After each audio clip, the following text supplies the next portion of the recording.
Good evening, everybody, and welcome on into the show. I'm one of your hosts, Kevin Arnold. Alongside me, as always positive Jay. How's it going?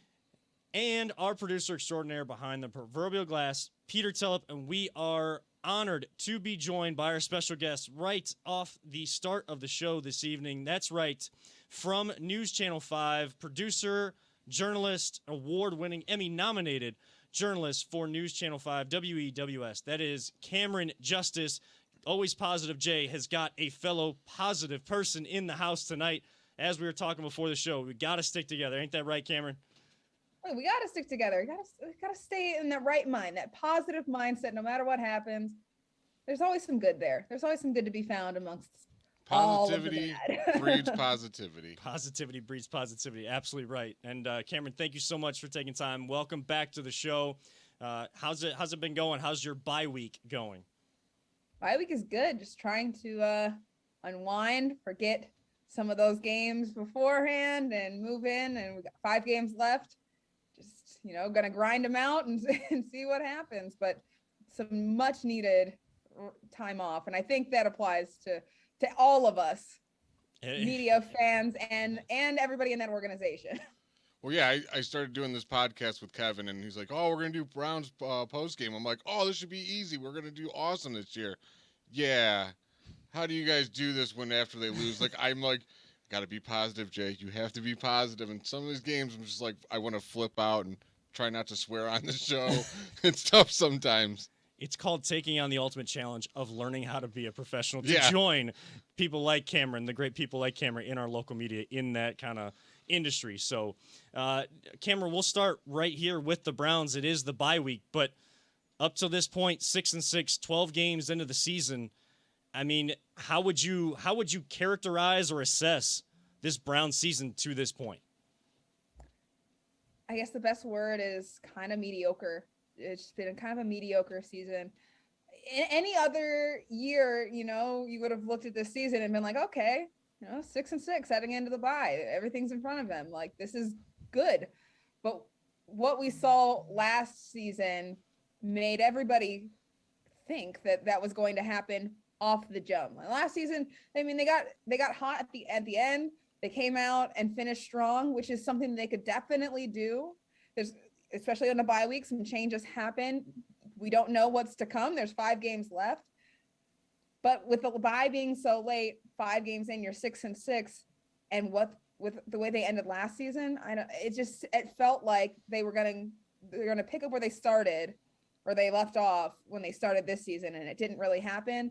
It's been hot. It's been cold. There's been so many games where the offense is looking, like the offense that we know them to be, and firing on all cylinders. But at that same time, when the offense is going, the defense is lackluster, like we saw last season, and then vice versa. When you see the defense finally stepping up and using that potential and finally, utilizing all of these individual talents that they went out and got in free agency, in the draft, all of these different things that they use to bolster the defense. And when they are on firing on all cylinders, finally, the offense can't get going. And there's only been one game where you have a cohesive full game, and that was against the Bengals. And that was a huge game, but it only happened once. And that doesn't seem promising because of those inconsistencies. And so, for me, the season has looked like a big inconsistent mess as you didn't expect to see. You thought they kind of figured themselves out last season, and that's not so much the case.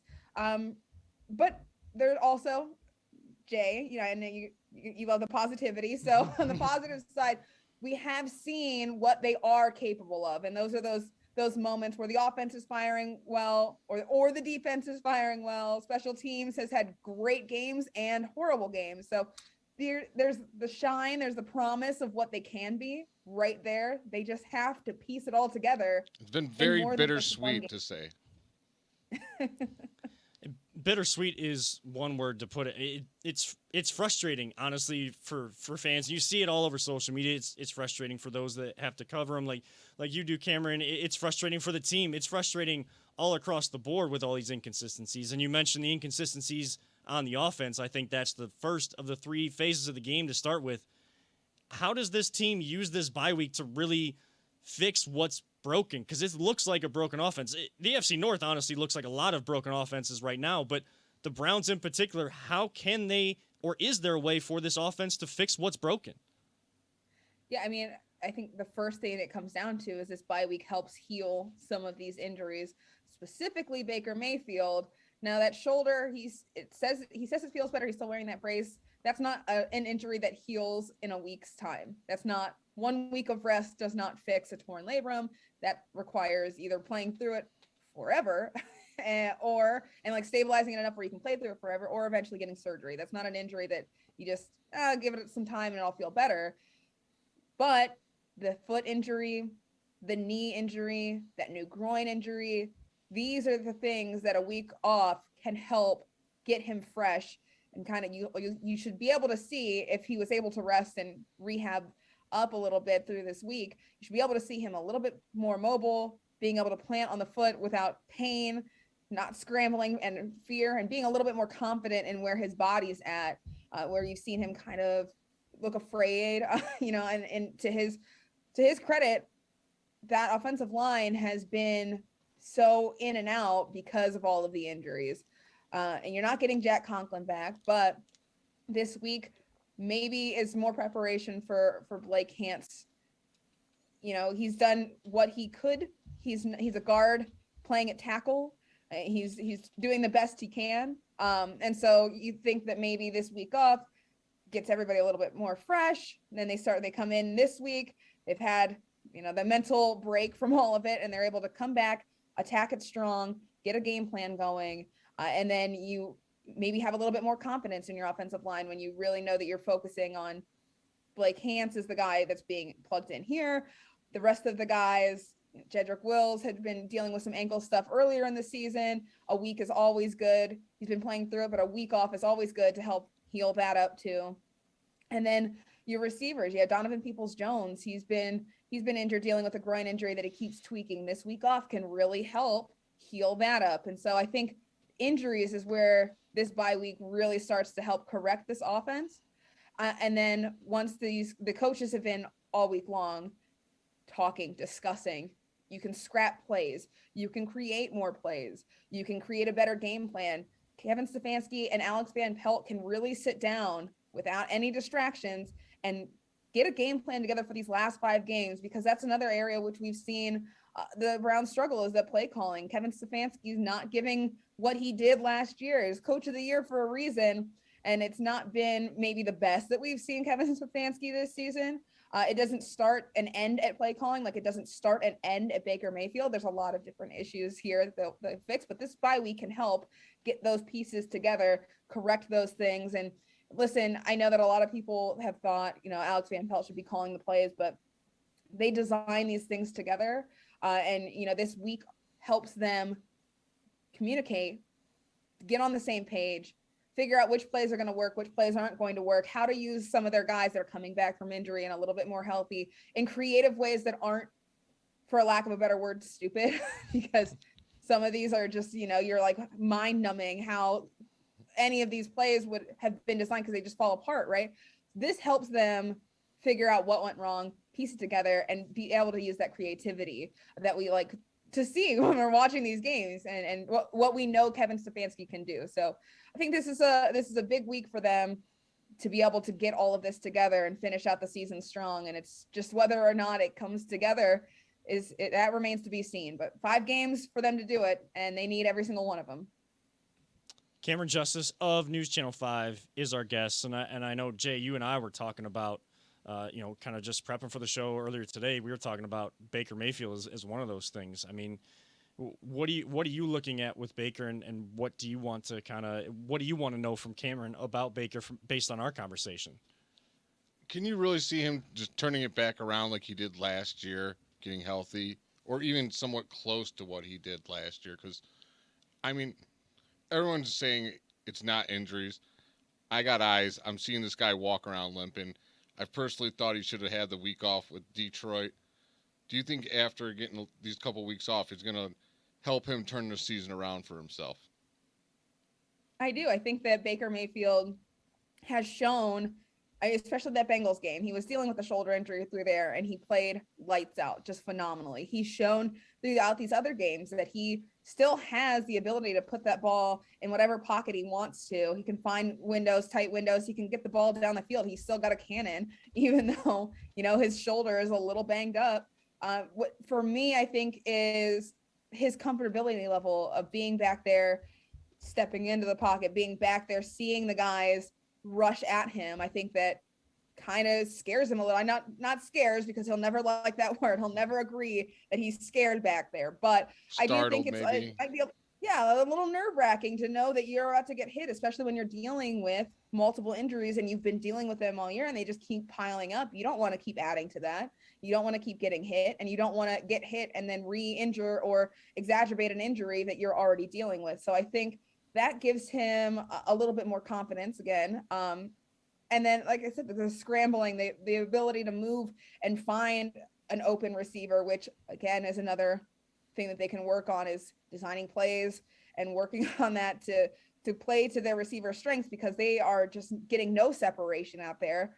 So Baker Mayfield can't even show off that he's able to make the passes if the receivers aren't open. And so this is another problem the Browns face. But I think Baker Mayfield absolutely can do it. It's just whether or not this week was enough to get those injuries tightened up and make him feel more comfortable playing with that knee injury, with that foot injury, with that groin injury. The shoulder is what it is, and he's shown that he can play through it. But this really bad stretch really started after and during the Patriots game. And that's when he hurt his knee. And that's when, the foot happened after, and then all these injuries pile up. So the Baker Mayfield that we've seen since then, not exactly what you're looking at, like what you're looking for, and not what anyone's expecting out of him, especially in a contract situation when he's trying to get extended and you're trying to make sure that he's the future of this team.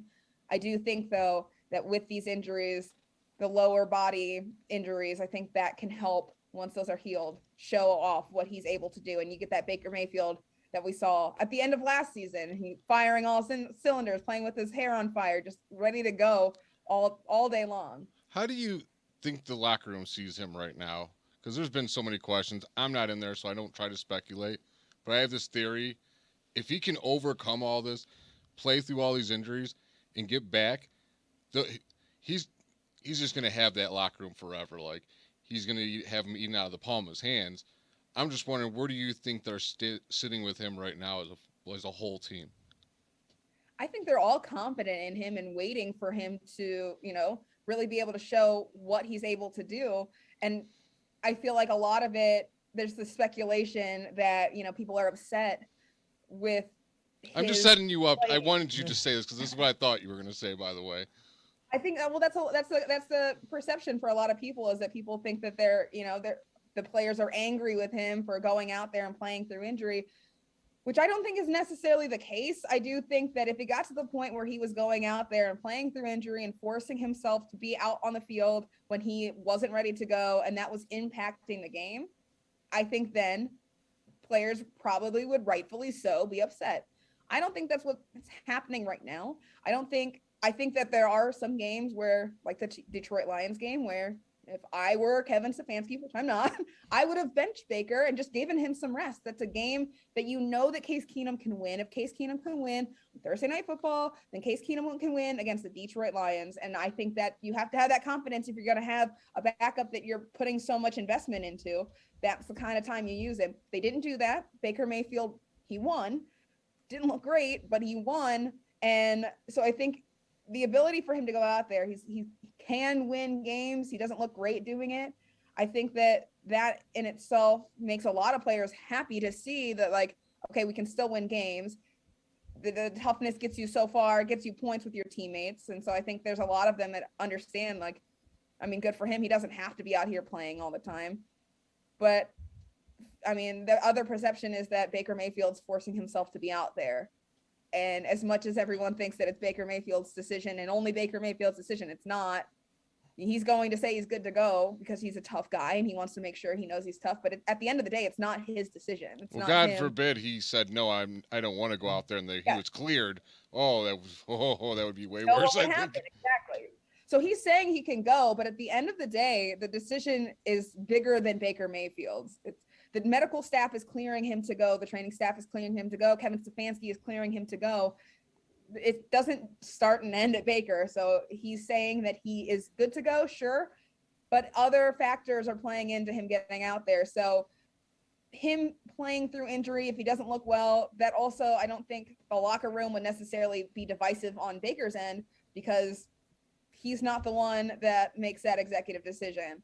So if something were to come down to that, if the next 5 games Baker Mayfield's still injured and it starts costing them, I think that fingers, sure, like fans do, would be pointed at individuals specifically, but you have to remember that more than one finger has to be pointed when you're playing the blame game in this kind of situation, because it's not just one person. So I think that they all realize accountability is a big thing, and they're all aboard that. They all want to hold everybody accountable. But when it comes down to the negative side of things, and when things start getting a little dicey and everyone has to start pointing fingers, I think it's important to know that the blame falls on multiple people and multiple positions and multiple situations at the same time. Yeah, Baker playing, whether it's through injury or not, and they say each week that he's feeling better, and then you go out there and you see him try to roll out to the left, bootleg to the right, to the left, and you're seeing him kind of start coming up lame and hobbling a little bit and hurting the team. So there's got to be that accountability. Hindsight's always 20/20, but those kind of tough decisions have to be made, and this team is working on tough decisions on how to get better. Cam, looking at this last 5 games, what is one big thing, one main thing that you're looking at, hoping this team changes that could go a long way in maybe going 4-1 or even 5-0, because that looks like what it has to be to get to the playoffs. But what is that one thing that may drive that kind of win streak or push for the playoffs? Well, we already talked about the offense being able to fire on all cylinders like they had in multiple games, but not what they haven't been doing recently. That, to me, that stands as one of the biggest things, but we already talked about that. So my other biggest thing is this defense continuing to do what it has been doing, holding the opposition to under 20 points, putting pressure on quarterbacks. Blitzing is huge for them right now. And these takeaways, I mean, they've found their identity. They've shown that in multiple games, but specifically against the Ravens, that was exactly what they needed to do.